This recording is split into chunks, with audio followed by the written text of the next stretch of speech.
আব্দুল্লাহ ইবনে মাসউদ ভালো করে জানে আমার নবীর কোন কাজ হিকমত থেকে খালি হয় না। আমার নবীর কোন কাজ হিকমত থেকে খালি হয় না। আমার এই রক্তাক্ত শরীর দেখে যেহেতু নবীজি মুস্কি হাসি দিছে, অবশ্যই হাসি দেওয়ার পিছনে কোনো না কোনো কারণ আছে, ঠিক কিনা বলে? কোনো না কোনো কারণ আছে।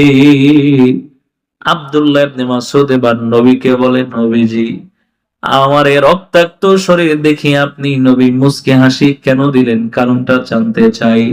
নবীজি যেই মাত্র আব্দুল্লাহকে হাসি দেওয়ার কারণটা বলতে যাবে, আসমান থেকে হযরত জিবরাইল এসে নবীকে জানায় দেয়, ইয়া রাসূলুল্লাহ খবরদার,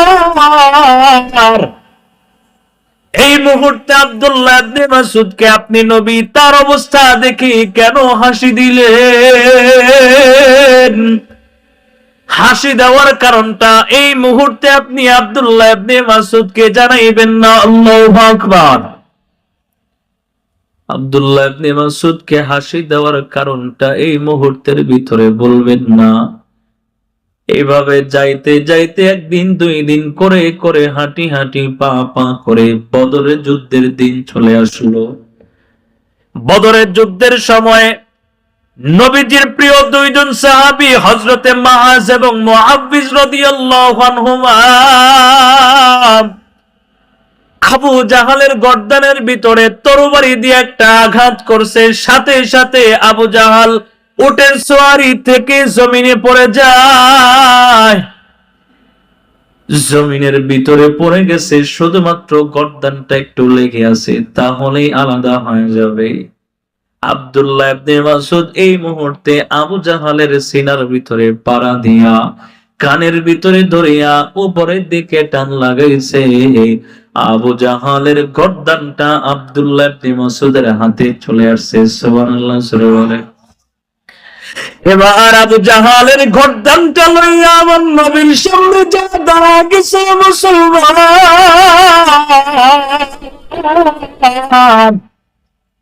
আমার নবীর সামনে যা দাঁড়ায় ডেকে ডেকে বলে, ইয়া রাসূলুল্লাহ,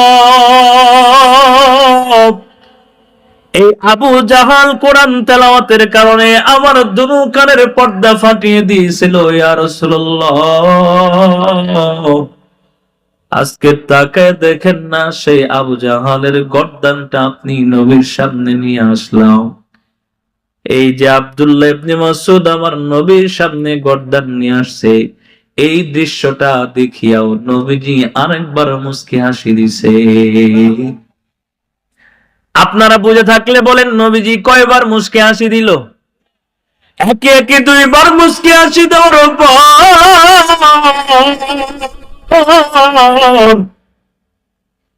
আব্দুল্লাহ ইবনে মাসউদ ডেকে ডেকে বলে, ইয়া রাসূলুল্লাহ, ব্যাপারটা কি বুঝতে পারি না, আপনি নবী একে একে দুইবার মুস্কি হাসি দিলে। এবার হযরতে জিবরাইলকে আমার আল্লাহ জানায় দেয়, আরে জিবরাইল, নবীর কাছে যাও, আর একটা মুহূর্ত দেরি নয়, আমার নবী যেন দুটোটা হাসির কারণ আব্দুল্লাহকে জানায় দেয়। সুবহানাল্লাহ। এবার আল্লাহর পয়গম্বর আব্দুল্লাহ ইবনে মাসউদকে বলে, আমি যখন প্রথম মুস্কি হাসি তোমার রক্তাক্ত শরীর দেখে মুস্কি হাসি দিলাম,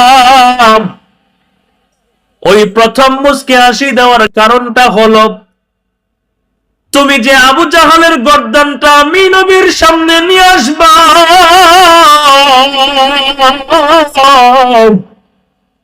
এই অবস্থাটা আমার আল্লাহ তাআলা জিবরাইলের মাধ্যমে সেই দিনই আমি নবীরে জানায়া দিয়েছে। সুবহানাল্লাহ জোরে বলেন। আব্দুল্লাহ ইবনে মাসউদ, যেই দিন তোমার দুনো কানের পর্দা ফাটিয়ে দিয়েছিল, ওই দিনই আল্লাহ তাআলা জিবরাইলের মাধ্যমে আমি নবীকে জানায়া দিয়েছে, নবীজি আপনি চিন্তা করবেন না, এই আবু জাহালের গর্দানটা আব্দুল্লাহ ইবনে মাসউদই আপনার সামনে নিয়ে আসবে। সুবহানাল্লাহ জোরে বলেন। আজকে যখন তুমি আবু জাহালের গর্দান আমি নবীর সামনে নিয়ে আসছি গোলাম, সেই ঘটনাটা জিব্রাইল বলার পরে আজকে যখন বাস্তবায়ন হলো, এই সংবাদটা পাওয়ার সাথে সাথে আমি মুস্কি হাসি দিলাম। কিন্তু তো ওই দিনই আমি বলার মতো সুযোগ পাই নাই, কারণ জিব্রাইলের পক্ষ থেকে আল্লাহ নিষেধ করে দিয়েছে। আল্লাহু আকবার। নবীজি বলতেছে, আব্দুল্লাহ তোমাকে যে দুনো কানের পর্দা ফাটাইয়া দিছিল আর তোমার শরীর রক্তাক্ত হলো, ওই দিনই আমি জানি যে আবু জাহালের গর্দান তুমি নিয়ে আসবা, কিন্তু তোমাকে বলতে পারি নাই। আল্লাহ তাআলা তখন অনুমতি দিছেন না। সুবহানাল্লাহ জোরে বলেন। আর আজকে বলে দিলাম ওই দিনের মুস্কি হাসির কারণ। এবার আব্দুল্লাহ ইবনে মাসউদ বলে, নবীজি আমি মেনে নিলাম আমার রক্তাক্ত শরীর দেখে আপনি মুস্কি হাসি দিচ্ছেন, এই জন্য যে আমি আবু জাহালের গর্দান আপনি নবীর কাছে নিয়ে আসব, এই খুশিতে বুঝলাম। কিন্তু আজকে যখন আবু জাহালের গর্দান আপনার কাছে নিয়ে আসলাম, আজকে কেন হাসি দিলেন? আব্দুল্লাহ ইবনে মাসউদ রাদিয়াল্লাহু আনহু কে আমার নবী জানাদের সাহাবায়ে কেরাম ভালো করে শুনিয়া নাও, আমি নবী যেটা জানি তোমরা তো সেটা জানো না। এই যে এত বড় সাহাবায়ে কেরামদের ভিতরে সবচাইতে বেশি হিম্মত করিয়া তুমি আবু জাহালের গর্দানটা আমি নবীর কাছে নিয়ে আসছো, এই কাজটা আল্লাহর কাছে এত ভালো লেগে গেছে, আমার আল্লাহ এই মুহূর্তে জিব্রাইলের মাধ্যমে আমি নবীরে জানায়া দিল, নবীজি আব্দুল্লাহকে বলে দেন কোনো ভয় নাই, কোনো চিন্তা নাই, কবরে আয়, আমি আল্লাহ তোরে জান্নাতের বাগান বানায়া দিতে দেরি করব না। এ পর্দার অন্তরালের মা গো, ভালো করে শুনিয়া নাও গো মা,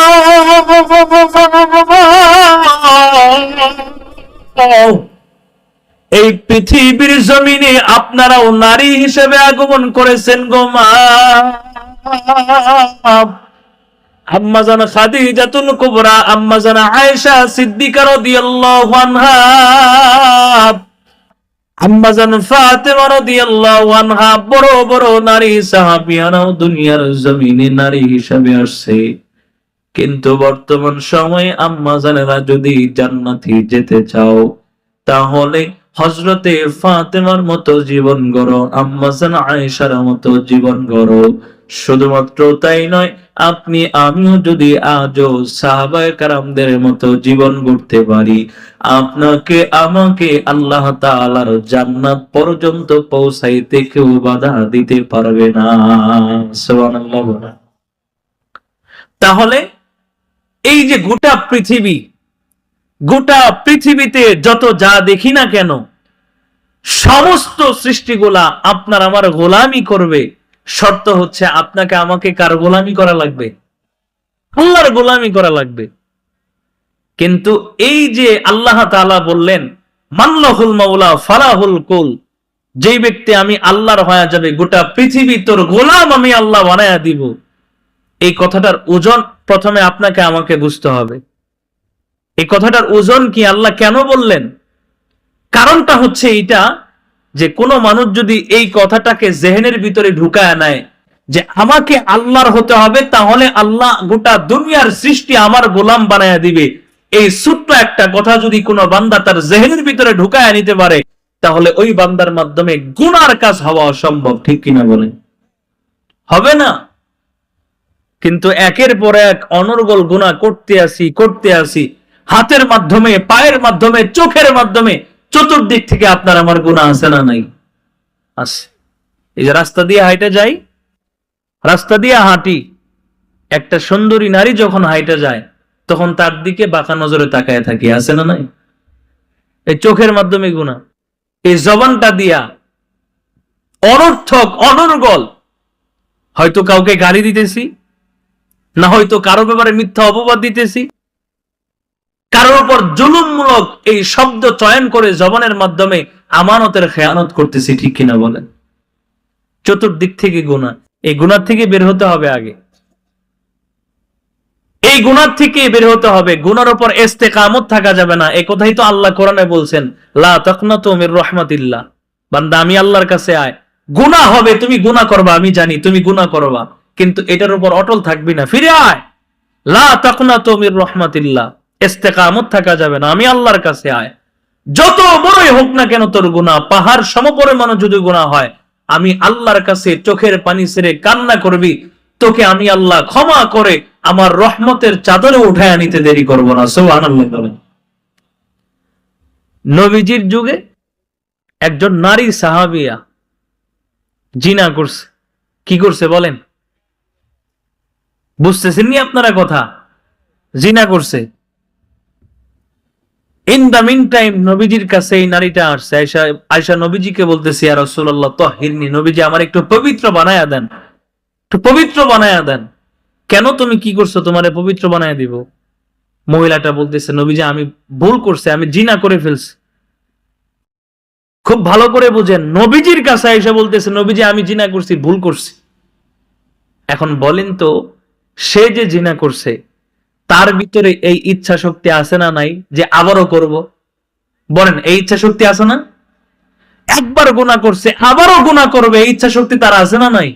আছে। কিন্তু নবীর কাছে এসে বলতেছে, নবীজি আমি না বুঝে করে ফেলছি, নবীজি আমারে মাফ করে দেন। আল্লাহর কাছে বলেন, আল্লাহ যেন আমারে মাফ করে, নবীজি আমারে পবিত্র বানান। এই নাপাকি হালত, এই নাপাক চেহারা নিয়ে আমি আল্লাহর আদালতে দাঁড়াতে পারবো না। নবীজি বলছে, আপনি বাড়িতে চলে যান, বাড়িতে যান, হিসাব নিকাশ পরে হবে। কেমন হিসাব? আপনি বাসায় যান, যদি আপনি অসুস্থ হন, যেহেতু আপনি জিনা করছেন, যদি আপনি অসুস্থ হন, আপনি অসুস্থ হলে বোঝা যাবে আপনার গর্ভে সন্তান আসে নাই। কথা ঠিক না? যদি আপনি অসুস্থ হন তাহলে বোঝা যাবে আপনি কি হন নাই, গর্ভধারিণী হন নাই, আপনার গর্ভে সন্তান আসে নাই। আর যদি অসুস্থ না হন তাহলে বোঝা যাবে আপনার গর্ভে সন্তান আসছে। যদি সন্তান আসে তাহলে আপনি মা হিসাবে আপনি অপরাধ করছেন, কিন্তু আপনার সন্তান তো অপরাধ করে নাই, ঠিক কিনা বলেন? আপনি অপরাধী, কিন্তু আপনার গর্ভের সন্তান অপরাধ না। বাড়িতে চলে গেছে, যাইতে যাইতে নবীজির কাছে কিছুদিন পরে আবার আসছে, ইয়া রাসূলুল্লাহ নবীজি আমারে পবিত্র বানায়া দেন। পবিত্র বানায়া দেব, কি অবস্থা? কয়, নবীজি আমার গর্ভে সন্তান আসছে।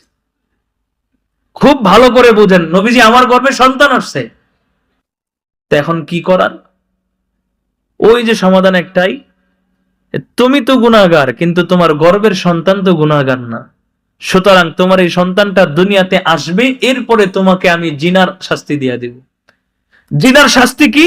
যদি বিবাহিত হয়ে থাকে, যদি বিবাহিত হয়ে থাকে তাহলে জিনার শাস্তি হলো পাথর নিক্ষেপ করে করে, জনসম্মুখে পাথর নিক্ষেপ করে করে ওই লোকটাকে মৃত্যুবরণ করে দেওয়া, মেরে ফেলা। এটা হচ্ছে নিয়ম। তো নবীজি বলছে, আপনি বাসায় যান, আপনার গর্ভের সন্তানটা দুনিয়াতে আসবে, এই সন্তান বুকের দুগ্ধপান করবে, যতদিন পর্যন্ত দুগ্ধপান বন্ধ না হবে ততদিন আপনাকে শাস্তি দেওয়া হবে না। দুগ্ধপান বন্ধ হয়ে যাবে, এরপরে আপনাকে শাস্তি দেওয়া হবে, আপনি বাড়িতে চলে যান। এখন এখানে যে জিনিসটা বোঝার বিষয়, আপনারা বলেন তো, একটা সন্তান গর্ভে থাকে 9 মাস, 9.5 মাস বা 10 মাস, কথা ঠিক না? ধরেন এখানে 1 বছরই ধরে নেন। আর একটা সন্তান মায়ের বুকের দুগ্ধপান বন্ধ হয় মিনিমাম 2 বছর, কথা ঠিক না? মিনিমাম 2 বছর।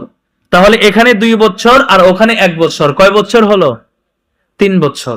এখন আপনারা বলেন তো, এই যে নারীটা, জিনাকারিনী নারীটা মোট 3 বছর সময় পাইল, এই লম্বা 3 বছর সময়ের ভিতরে সে যদি বলতো, গুনাহ করছি করছি, দরকার নাই শাস্তি নেওয়ার, পালায়া যাই, বলেন তো পালায়া যাওয়ার সুযোগ ছিল কি ছিল না? সুযোগ ছিল। সন্তানটারে দুনিয়ার জমিনে আগমন করলো, এরপরে মা সন্তানটারে দুগ্ধপান করাইছে, 2 বছর পুরা হয়ে গেল। নবীজির কাছে কুলের সন্তানটারে নিয়া ডেকে ডেকে বলে, ইয়া রাসূলুল্লাহ তাহহিরনি, আমার একটু পবিত্র বানায়া দেন। আমি যেই জিনার মতো অপরাধ করছি, আমার রাসূলুল্লাহ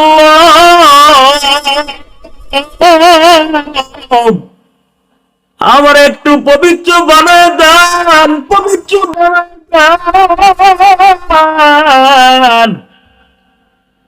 নবীজির কাছে পবিত্রতার দাবি নিয়া যেই মাত্র আগমন করলো নারী, আমার নবী ডেকে ডেকে বলে, রে সাহাবায়ে কেরাম, আমার সাহাবায়ে কেরামদের ভিতরে এমন কে আছো এই নারীটার বাচ্চাটারে ভরণ পোষণের দায়িত্ব নিবা, পোশাক কিনে দিবা, খাবার দাবারের চাহিদা পূরণ করবা, ছোট থেকে বড় লালন পালন করবা, সব চাহিদা পূরণ করবা, এমন দায়িত্ববান কে আছো? একজন সাহাবী ওই সন্তানের দায়িত্ব নিয়ে নেয়।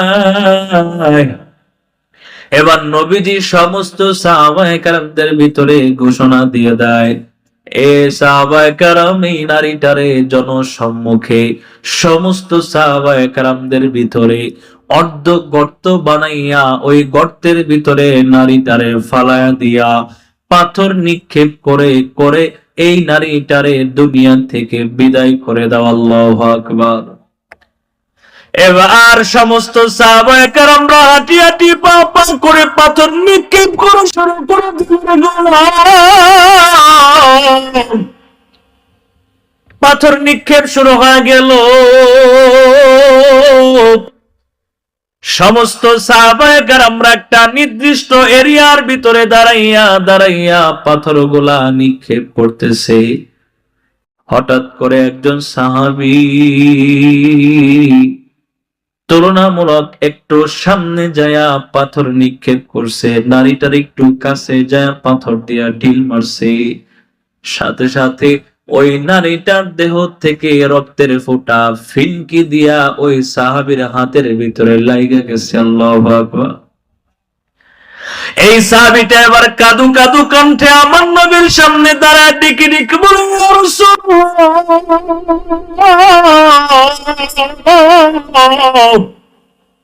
আমার মতো হতভাগা দুর্ভাগা মনে হয় দুনিয়াতে আর কেউ নাই।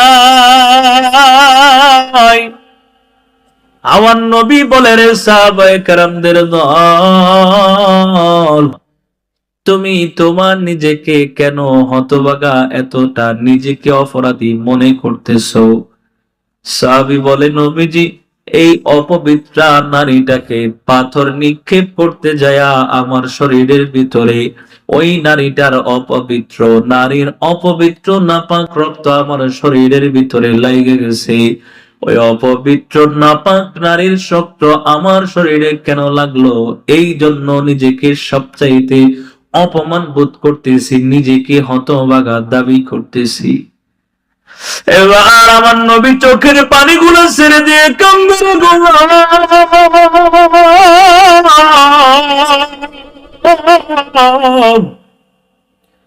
সাহাবায়ে কেরামদেরকে ডেকে বলে, রে সাহাবায়ে কেরাম, খবরদার,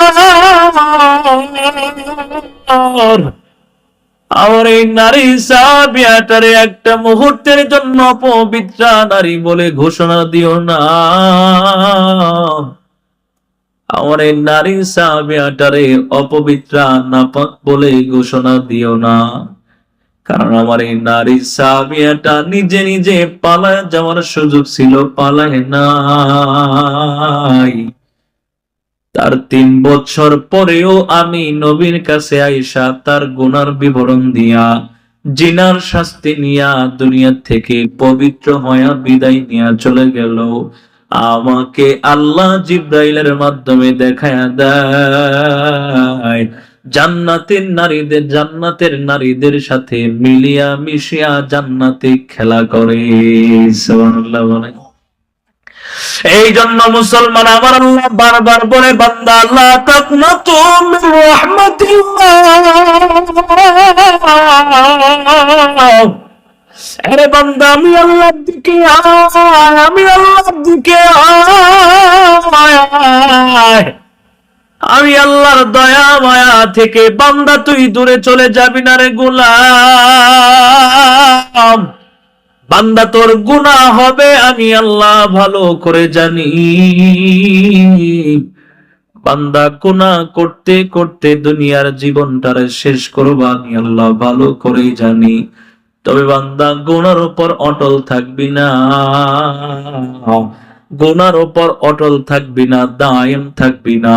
ওই গুনাহ থেকে ফিরে আমি আল্লাহর কাছে চোখের পানি গুলা ছেড়ে কান্না করে মাপ চা। বান্দা তোর চোখের পানি নাকে ডুগায় আসতে দেরি হবে, আমি আল্লাহ তোর তোর কবরটারে আমি আল্লাহ তোরে ক্ষমা করে আমার রহমতের চাদরে উঠায়া নিতে দেরি করব না। সুবহানাল্লাহ বলেন।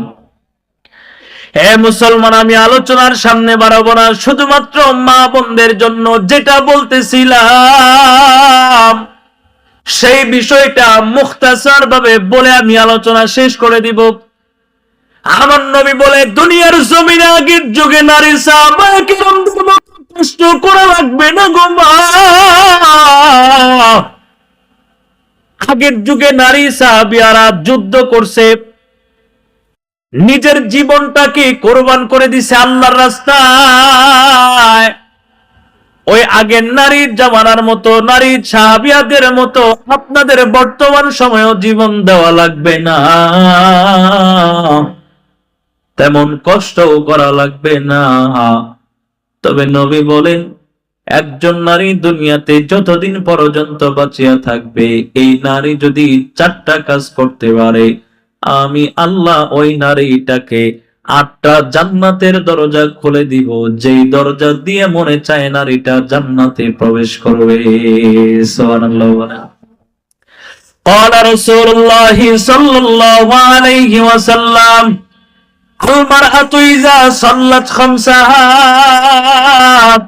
وصامت شهرها وحفظت فرجها وأطاعت بعلها فلتدخل من أي أبواب الجنة شاءت। আমার নবী বলেন, পৃথিবীর জমিনের ভিতরে যে নারীটা 4টা গুণ তার জিন্দেগিতে উপস্থাপন করবে, ওই নারীকে আমি আল্লাহ সবচাইতে সৌভাগ্যবান দান করব। 4 কাজের ভিতরে 1 নাম্বার কাজ হলো, এই পৃথিবীতে দুনিয়াতে যতদিন পর্যন্ত বাঁচিয়া থাকবে গো মা, দৈনন্দিন 5 ওয়াক্ত নামাজ আদায় করা লাগবে, প্রতিনিয়ত 5 ওয়াক্ত নামাজ আদায় করা লাগবে। কিন্তু বর্তমান সময়ে মা বোনেরা নামাজ পড়ে এতটাই বেখিয়াল, জোহরের নামাজ আদায় করে আসরে ঠেকায়া, আসরের নামাজ পড়ে মাগরিবে ঠেকায়া, ঠিক কিনা বলেন? কাজের ব্যস্ততা, জোহরের নামাজের সময় হয়, পরি করতে করতে আসরের সময় চলে আসে, কথা ঠিক না? আবার আসর নামাজ পরি করতে করতে মাগরিব চলে আসে। এই জন্য নবী বলেন না,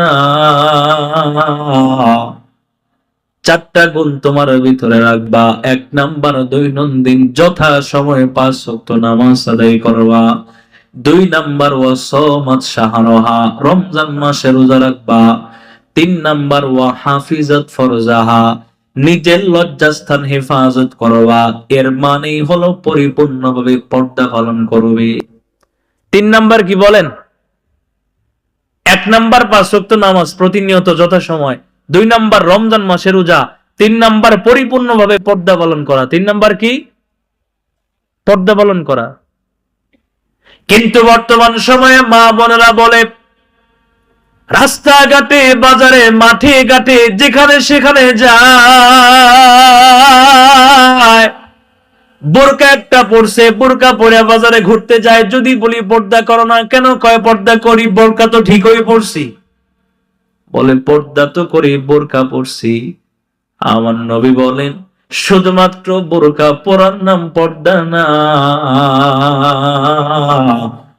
পর্দা হলো একটা নারী তার নিজের সৌন্দর্যকে ঢাকিয়ে রাখার নাম হলো পর্দা, ঠিক কিনা বলেন? একটা নারী তার সৌন্দর্যকে ঢাইকা রাখবে, এটার নাম হলো পর্দা। এই জন্য নবী বলেন, 4টা কাজ করবা। 1 নাম্বার, দৈনন্দিন যথা সময়ে নামাজ। 2 নাম্বার, রমজান মাসে রোজা। 3 নাম্বার, পরিপূর্ণভাবে পর্দা পালন করবা। 4 নাম্বার, আমার নবী বলেন, ওয়া আতাআত বালাহা, প্রাণের স্বামী যতদিন পর্যন্ত দুনিয়াতে বাঁচিয়া থাকবে, একটা মুহূর্তের জন্য স্বামীর কথার অবাধ্য হতে পারবা না। স্বামী যখন যেটা বলে তার কথা মোতাবেক চলবা, স্বামীর বাধ্য থাকবা। এই চারটা গুণ যদি কোনো নারীর ভিতরে থাকে, আমার নবী বলেন ফালতাদখুল মিন আই আবওয়াবিল জান্নাতি শাআত, এই নারীর জন্য আল্লাহ জান্নাতের একটা দরজা খুলে দিবে, যেই দরজা দিয়া মনে চায় আল্লাহর বান্দি হাসতে হাসতে জান্নাতে প্রবেশ করবে। সুবহানাল্লাহ জোরে বলেন। এজন্য সকলে ইনশাআল্লাহ নেক আমল করব তো ইনশাআল্লাহ।